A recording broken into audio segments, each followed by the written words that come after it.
नमस्कार स्टूडेंट्स, मैं Sunil Kumar. Sunil sir GS world के यूट्यूब चैनल में प्राचीन भारत के इतिहास के अंतर्गत सिंधु घाटी सभ्यता का दूसरा भाग लेकर आया हूं। आइए इस दूसरे भाग के महत्वपूर्ण बिंदुओं को समझते हैं। सिंधु घाटी सभ्यता का जो समय होता है वो 2500 से 1750 ईसा पूर्व निर्धारित किया गया है। आपको सिंधु घाटी सभ्यता का पहला वीडियो मेरे द्वारा यूट्यूब पर दिया जा चुका है। तो यह सिंधु घाटी सभ्यता का पार्ट सेकंड होगा, जिसमें हम कुछ महत्वपूर्ण बिंदुओं पर विशेष अध्ययन करेंगे। आइए सबसे पहले हम इस टॉपिक के अंतर्गत सिंधु सभ्यता के नामों को जानते हैं। प्रिय छात्रों, यदि हम सिंधु सभ्यता के विभिन्न नामों का अध्ययन करें तो इस सभ्यता को अनेक नामों से जाना जाता है। इनमें सबसे पहला इसका नाम होता है सिंधु घाटी की सभ्यता। यह नाम इस सभ्यता का सबसे महत्वपूर्ण और सबसे लोकप्रिय नाम है। यह नाम पुरातत्वविद अर्थात आर्कियोलॉजिस्ट जॉन मार्शल के द्वारा दिया गया था, क्योंकि इस सभ्यता के अधिकांश पुरास्थल या नगर का विकास सिंधु नदी घाटी के आसपास वाले क्षेत्रों में हुआ था। इस महत्वपूर्ण बिंदु से संबंधित कुछ इस प्रकार से भी क्वेश्चन पूछा जाता है कि सिंधु घाटी सभ्यता में सर्वाधिक नगर किस नदी किनारे बसे हुए थे, या सर्वाधिक नगरों के साक्ष्य किस नदी किनारे से प्राप्त हुए हैं। तो आंसर में लगाना है आपको सिंधु घाटी की सभ्यता। इस सभ्यता का दूसरा महत्वपूर्ण नाम हड़प्पा सभ्यता था। बच्चों, जब सिंधु घाटी सभ्यता की खुदाई की गई तो सबसे पहली बार कहाँ खुदाई की गई थी? हड़प्पा में। तो हड़प्पा को या हड़प्पा के बारे में किसी को निश्चित जानकारी नहीं थी कि इस क्षेत्र में ही हड़प्पा सभ्यता है। अर्थात हम कह सकते हैं कि सिंधु सभ्यता का ये गैर भौगोलिक नाम है।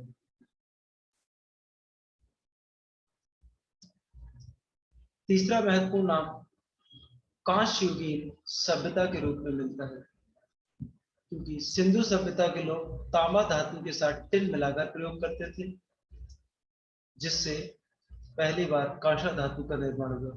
सिंधु सभ्यता के लोगों द्वारा पहली बार प्रयोग किए जाने वाली जो धातु थी बच्चों, वो क्या थी? तांबा। इस सभ्यता के लोगों के द्वारा टिन की खोज की गई थी। तो यहाँ के लोग तांबा और टिन धातु को मिलाकर प्रयोग करते थे।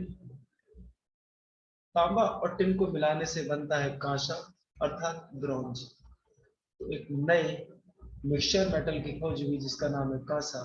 इसलिए इस सभ्यता को कांस्य युगीन सभ्यता भी कहते हैं, यानी कि bronze age civilization. Bronze age civilization. Okay, इधर अंग्रेजी में भी लिखा हुआ है। इंग्लिश माध्यम के सभी छात्र राइट साइड में देखेंगे।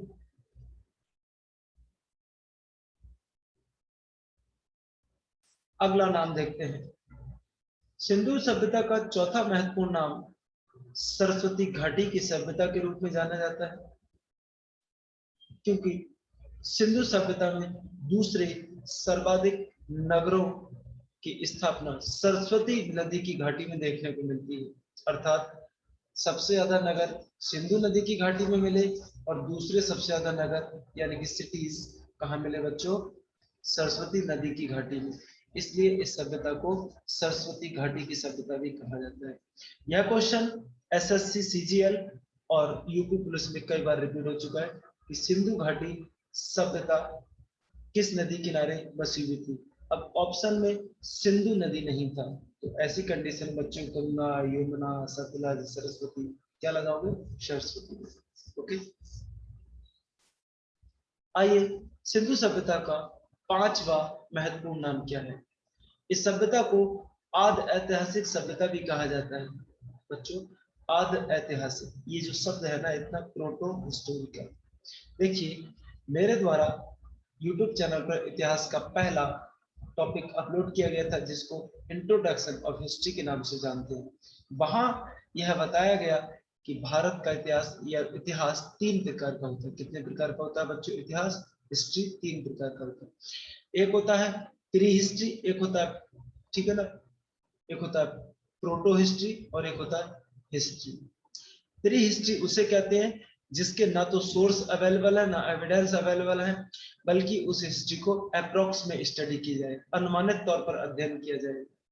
ना तो साक्ष्य उपलब्ध है और ना ही सबूत उपलब्ध है, बल्कि ऐसा इतिहास जिसको हम अनुमानित तौर पर अध्ययन करते हैं उसे प्राक इतिहास काल कहते हैं। जबकि ऐसा इतिहास जिसके साक्ष्य या सबूत एविडेंस और सोर्स अवेलेबल है, उपलब्ध हैं, लेकिन उनको हम समझ नहीं सकते, उनको पढ़ नहीं सकते, तो उस इतिहास को प्रोटो हिस्टोरिकल हिस्ट्री में रखा जाता है। तो बच्चों सिंधु घाटी सभ्यता कुछ ऐसा ही है कि इस सभ्यता की लिपि और बहुत सारे साक्ष्य एविडेंस ऐसे मिले हैं, ठीक है, जिनको आज तक नहीं समझा जा सका है और ना ही पढ़ा जा सका है। इस आधार पर हम सिंधु घाटी सभ्यता को भी आदि ऐतिहासिक सभ्यता कहते हैं। ओके, जैसे सैंदव लिपि जो थी यानी कि स्क्रिप्ट ऑफ इंडस सिविलाइजेशन को आज तक कोई भी विद्वान नहीं पढ़ सका है। चलिए, सिंधु सभ्यता का अगला महत्वपूर्ण छठा नाम सिंडन सिविलाइजेशन है, अर्थात सिंडन सभ्यता। सिंधु सभ्यता में पहली बार कपास का उत्पादन पाकिस्तान के सिंध प्रांत में किया गया, जिस कारण इसे सिंडन सभ्यता कहा जाने लगा।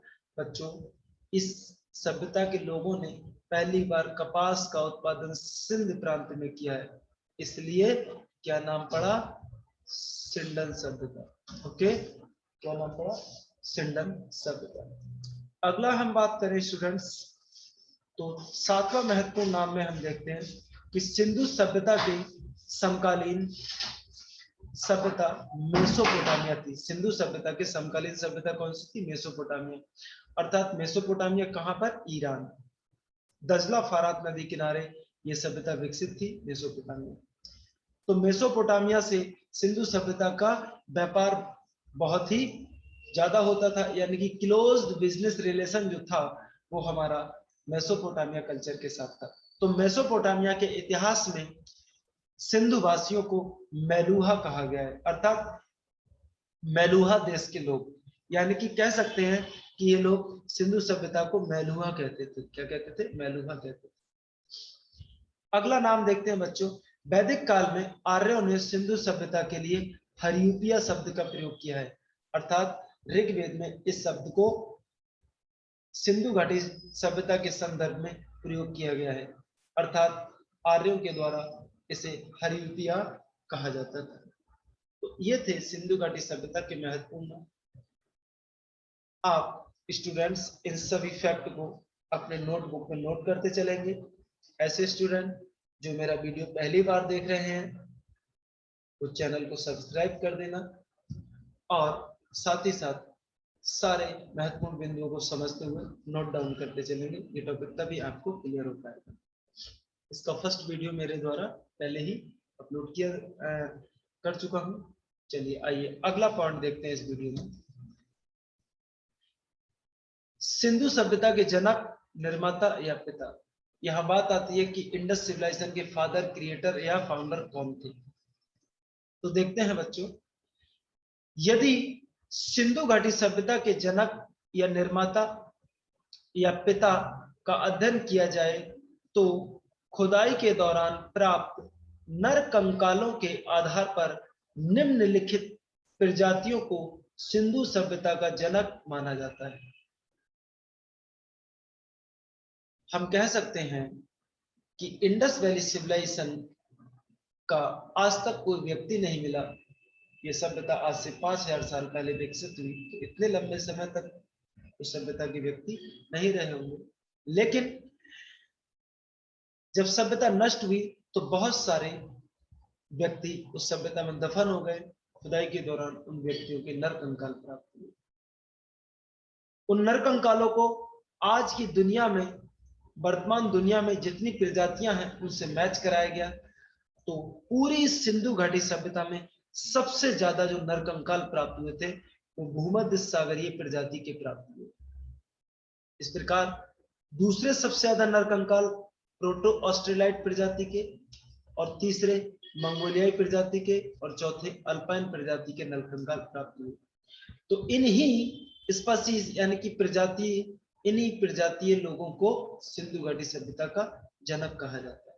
बच्चों, पूरी सिंधु घाटी सभ्यता की खुदाई के दौरान दुनिया की सबसे प्राचीन प्रजाति निग्रिटो मानव का स्केलेटन कहीं से प्राप्त नहीं हुआ था। निग्रिटो मानव का स्केलेटन कहीं से भी प्राप्त नहीं हुआ था। तो हम कहेंगे कि जब भी ये बच्चों क्वेश्चन पूछा गया इस टाइप से कि सिंधु घाटी सभ्यता में किस प्रजाति के साक्ष्य प्राप्त नहीं हुए थे, ओके, तो ऑप्शन में बच्चों 3 तो इनमें से कोई रख देता है और चौथा हमेशा निग्रिटो रखा गया है अब तक के क्वेश्चन में। तो आंसर को पहचान कर लगाना है। चलिए अगला पॉइंट देखते हैं इस वीडियो का। इस महत्वपूर्ण बिंदु में सिंधु सभ्यता की लिपि को एनालिसिस किया गया है। Script of Indus civilization. बच्चों, सिंधु घाटी सभ्यता की लिपि ऐसी है जिसको आज तक कोई विद्वान नहीं पढ़ सका है, और इस लिपि में अधिकांश यानी कि अधिकतर चित्र और चिन्हों का प्रयोग किया गया है। इसलिए इस लिपि को भाव चित्रात्मक लिपि कहते हैं। क्या कहते हैं? भाव चित्रात्मक। भाव का मतलब है जहां चित्रों के माध्यम से व्यक्तियों के हाव भाव को पहचाना जाता हो, उसको भाव चित्रात्मक लिपि कहा जाता है। अर्थात ऐसी लिपि जिसमें भाव और विचारों को व्यक्त करने के लिए चित्र तथा चिन्हों का प्रयोग किया जाता हो, उसे भाव चित्रात्मक लिपि कहते हैं। यह लिपि गुजरात के धौलावीरा शहर से प्राप्त हुई, जहां से इस लिपि में कुल 400 चित्र तथा चिन्ह प्राप्त हुए। लेकिन प्रिय छात्रों, महत्वपूर्ण बात यह है कि इसमें चित्रों की संख्या अधिक होने के कारण इस स्क्रिप्ट को आज तक किसी विद्वान के द्वारा पढ़ा नहीं जा सका है। इसमें मोस्टली पिक्चर यूज की गई है। अब किस पिक्चर का क्या सेंस है वो इंडस सिविलाइजेशन के लोग ही समझते होंगे। वर्तमान कोई व्यक्ति उस सिंबल के संकेत को, अर्थ को नहीं समझ पा रहा है। जैसे नीचे बच्चों ये पिक्चर्स में, ठीक है ना, स्क्रिप्ट जो दी गई है, पिक्चर बने हुए हैं इसके, ठीक है, इस टाइप की। एक बार क्वेश्चन आया था कि सिंधु घाटी सभ्यता की लिपि में सर्वाधिक चित्र किसके प्राप्त हुए थे। तो इस लिपि में बच्चों सबसे ज्यादा जो पिक्चर प्राप्त हुई है वो किसकी प्राप्त हुई है? मछली की। किसकी प्राप्त हुई है बच्चों? मछली की, फिश की पिक्चर सबसे ज्यादा प्रयोग। उसके बाद नाव, ठीक है ना, उसके बाद पुरुष, महिलाओं इत्यादि टाइप से पिक्चर बनी हुई है, ठीक है ना। आइए इस लिपि की हम लिखावट को समझते हैं। तो यदि सैंदव लिपि की लिखावट का अध्ययन किया जाए तो यह लिपि प्रथम पंक्ति में यानी फर्स्ट लाइन में राइट टू लेफ्ट, दाएं से बाएं, और दूसरी लाइन में बाएं से दाएं यानी कि लेफ्ट टू राइट, फिर राइट टू लेफ्ट, फिर left to right, right to left, left to right, dot dot dot ऐसे ही लिखी जाती थी। तो प्रिय छात्रों, इस प्रकार की लिखावट को ब्रुस्टोफेदन लिपि कहा जाता है। देखो मेरे द्वारा यहाँ पिक्चर के माध्यम से समझाया जाए। मान लेते हैं इस साइड को राइट और इस साइड को लेफ्ट, ओके। प्रिय छात्रों, ये लिपि पहली रो में, पहली पंक्ति में इधर से लिखी जाती है, इधर राइट टू लेफ्ट। फिर नेक्स्ट रो में ये लेफ्ट टू राइट लिखी जाती थी, यानी कलम नहीं उठाते थे, उधर से लिखना शुरू करते थे। फिर नेक्स्ट रो में राइट टू लेफ्ट लिखी जाती थी। फिर अगली पंक्ति में लेफ्ट टू राइट लिखी जाती थी। फिर बच्चों अगली पंक्ति में राइट टू लेफ्ट, ऐसे करके ये पंक्ति लिखी जाती थी, ओके। पहली में राइट टू लेफ्ट, नेक्स्ट में left to right, right to left, left to right, right to left. तो स्टूडेंट, इस प्रकार की राइटिंग को क्या कहते हैं? ब्रुस्टोफेदन। ब्रुस्टोफेदन। बच्चों यहाँ पर अंग्रेजी में एक लाइन लिखी हुई है, नीचे देखो, the writing of alternate lines in opposite direction, यानी कि प्रत्येक लाइन जो होती थी वो एक दूसरे के अपोजिट डायरेक्शन में लिखी जाती थी, ओके। चलिए स्टूडेंट्स, अगला टॉपिक देखते हैं इस वीडियो में। लास्ट पॉइंट इस वीडियो का, जिसमें सिंधु सभ्यता का क्षेत्र विस्तार आपको समझाया गया। प्रिय छात्रों, आपको पता है सिंधु घाटी की सभ्यता 3 देशों में पाई गई। कहां कहां? भारत में, दूसरा महत्वपूर्ण स्थान पाकिस्तान में, और तीसरा बच्चों अफगानिस्तान में। कहां? अफगानिस्तान। क्रम से लिखे हैं मैंने, पहले भारत, दूसरा पाकिस्तान, तीसरा अफगानिस्तान। इसका अर्थ यह है कि सबसे ज्यादा एरिया इंडस्ट्रियलाइजेशन का कहां से पाया गया? भारत से, दूसरा पाकिस्तान, तीसरा अफगानिस्तान। आइए, जैसे राइट साइड में बच्चों ये चित्र आपको दिखाया गया है इस पिक्चर के माध्यम से। ये ब्लू कलर में जो डार्क लाइट है, डार्क लाइन है, इसको इंडिया दिखाया गया है। ये ठीक है, हमारा प्यारा भारत है। साइड में इधर पाकिस्तान हो जाएगा, और इस साइड में बच्चों अफगानिस्तान हो जाएगा यहाँ। ठीक है, अफगानिस्तान में 2 प्लेस मिले थे, सुरतुगोई और मुंडी का। ठीक है, जो आपको पिछले वीडियो में मैं पढ़ा चुका हूँ। आइए, इस सभ्यता को हम देखते हैं। ये उत्तर से दक्षिण कहां तक विस्तृत थी, और पूरब से पश्चिम तक कहां विस्तृत थी? तो बच्चों, इस सभ्यता के उत्तर में एक प्लेस था जिसका नाम था मांडा। क्या नाम था बच्चों? मांडा। और दक्षिण में एक प्लेस है भगतराव, और उसके नीचे था दैमाबाद। क्या था बच्चों? दैमाबाद। तो उत्तर में ये मांडा से लेकर दक्षिण में दैमाबाद तक थी। और बच्चों, पश्चिम में ये पाकिस्तान के बलूचिस्तान प्रांत में दसक नदी किनारे एक प्लेस है सुतकांगडोर। कौन सा? सुतकांगडोर। ओके, सुतकांगडोर से लेकर ये पूरब में उत्तर प्रदेश के मेरठ जिले के आलमगीरपुर गांव तक विस्तृत है। ओके, तो इस प्रकार से इस सभ्यता को अब इधर लेफ्ट साइड में जो ग्राफ बनाया गया मेरे द्वारा, इसको देखिए जरा। देखो बच्चों, ठीक है, ये है सिंधु सभ्यता का क्षेत्र। पश्चिम में यानी कि वेस्ट साइड में, ठीक है, एक प्लेस है सुतकांगडोर। ये किस नदी किनारे है बच्चों? दसक नदी किनारे। ठीक है ना, ये पाकिस्तान में हो जाएगा। पूरब में मेरठ का आलमगीरपुर हो जाएगा, और उत्तर में जम्मू कश्मीर का मांडा, और दक्षिण में दैमाबाद। अगर इन सब प्लेस को हम मिला देते हैं स्टूडेंट्स, तो इसकी एक्चुअल शेप कैसे निकल के आती है? वास्तविक आकृति किस टाइप की बच्चों? ट्रायंगुलर। वास्तविक आकृति किस टाइप की है? त्रिभुजाकार। अगर मैं बात करूं स्टूडेंट्स इस सभ्यता की लंबाई चौड़ाई, तो आप खुद देख लीजिए कि नॉर्थ से लेकर साउथ तक इसकी लेंथ है 1400 किलोमीटर। कितनी है बच्चों? 1400। और पश्चिम से लेकर पूरब तक इसकी कुल लंबाई कितनी है? 1600 किलोमीटर। यदि हम दोनों का मल्टीप्लाई कर दें, तो कुल मिला के इस प्रकार से जो क्षेत्रफल आता है स्टूडेंट्स, वो लगभग 12,99,000 आता है। लेकिन आप उसको 13 लाख स्क्वायर किलोमीटर बढ़ सकते हैं। ठीक है, तो ये था सिंधु सभ्यता का क्षेत्र विस्तार, जो मुख्यतः 3 देशों में विस्तृत है। तो प्रिय छात्रों, ये थे सिंधु घाटी सभ्यता के 4 महत्वपूर्ण बिंदु इस वीडियो के माध्यम से। आपको समझ में आया होगा। अगर कहीं प्रॉब्लम आई हो, आपको किसी टॉपिक्स में, किसी लाइन में डाउट हो, तो कमेंट बॉक्स में कमेंट करके आप मुझसे क्वेश्चन पूछ सकते हैं, उसका आंसर आपको दिया जाएगा। ठीक है, जो स्टूडेंट्स नए हैं या जिन्होंने मेरा वीडियो अभी तक जो YouTube चैनल है वो लाइक नहीं किया है, सब्सक्राइब नहीं किया, तो प्रिय छात्रों आप सब्सक्राइब कर दो। यही आपकी एनर्जी हमको नेक्स्ट वीडियो के लिए प्रेरित करेगी। दूसरी चीज हम बात करें, अगर किसी ने इस वीडियो को पहली बार देखा हो, ठीक है, तो इससे पहले जो सिंधु घाटी सभ्यता का फर्स्ट टॉपिक डाला है वो उसको जरूर देखें, तभी वो टॉपिक अच्छे से समझ में आएगा।